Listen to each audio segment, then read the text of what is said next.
Hello everyone, my name is Rania Aulia and I'm majoring English literature. So now I want to present my presentation about nonverbal communication and culture shock. So without any further ado, let's move on to the video. The first topic we're going to talk about nonverbal communication. Nonverbal communication refers to the transmission of meaning without the use of spoken or written language. Knapp, Hall, and Horgan in 2022. Nonverbal communication includes all communication other than spoken or written language. Here are the types of nonverbal communication. Main types of nonverbal communication include gestures, kinesics. Second is eye contact, the third is facial expression, and the last is proxemics, use of physical space. The meaning of nonverbal behavior is culturally determined. By Spencer Otte and Franklin 2020 and Knapp et al. 2022, here are the examples of nonverbal communication. The first is eye contact. In Western cultures, indicates confidence and honesty, but in many Asian cultures, prolonged eye contact may be considered impolite. And the second example is gesture. Certain gestures are positive in some cultures. The same gestures may be offensive in others. Now we're moving on to the next topic is about culture shock. Culture shock refers to the psychological and emotional reaction experienced when individuals encounter an unfamiliar culture. Culture shock arises from difficulties in adapting to unfamiliar cultural values, beliefs, and communication patterns. Culture shock occurs when cultural expectations fail during intercultural interaction by Samover et al. 2021, Spencer Otte and Franklin 2020. Here's are the stages of culture shock. Culture shock typically occurs in 4 stages. There are honeymoon, crisis, recovery, and adjustment. These stages represent the gradual process of cultural adaptation by Samover et al. 2021. Here are the examples of culture shock. The first one is education. An Indonesian student studying at a Western university feels stressed by open classroom discussion and direct criticism from lecturers. The second is workplace.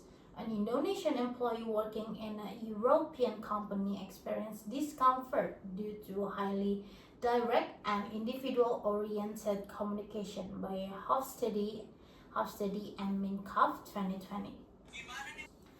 So, for the conclusion, in conclusion, effective intercultural engagement depends on recognizing that nonverbal communication, such as gestures, eye contact, and personal space, is culturally defined and varies significantly across the globe.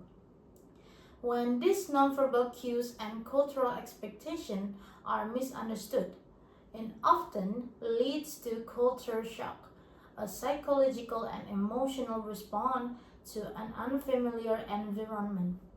While the transition can be challenging, culture shock is a gradual process of adaptation. By navigating through the stages of honeymoon, crisis, and recovery, individuals eventually reach adjustment where they can successfully function within the new cultural context. Ultimately, developing an awareness of this cultural nuance is essential for anyone working or studying in a globalized world.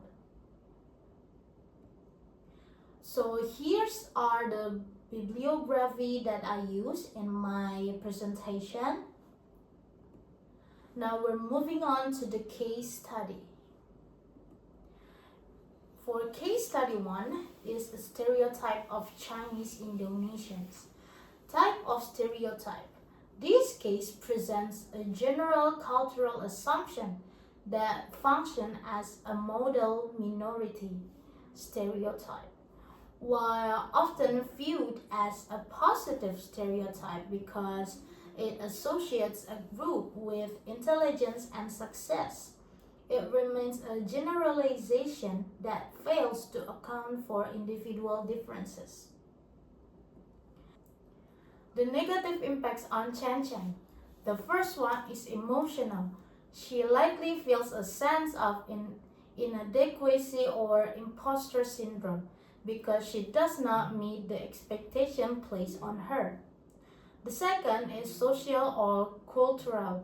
People perceive her through a biased lens rather than seeing her true interests, leading to social pressure to conform to roles like business owner that she does not want. The positive impacts. While some might argue it provides a positive reputation for the group, it is ultimately harmful. It creates an unfair burden on individuals like Chen Chen to be perfect in specific areas, leading to frustration when their natural talents lie elsewhere. The specific stereotype highlighted. The highlighted stereotype is the link between ethnicity and specific professional or academic abilities, specifically math and business. It influences people to ignore Chen Chen's individuality and prejudge her capabilities based solely on her ethnic background. The second case study, summary of cultural theories. Cultural theories emphasize that behavior is not universal but is shaped by the values and beliefs of a specific society. Understanding these theories, such as how different cultures manage conflict or express themselves non-verbally, is essential for minimizing misunderstandings and successfully navigating the process of cultural adaptation. For the case study 3, body language misunderstanding, body language and culture shock.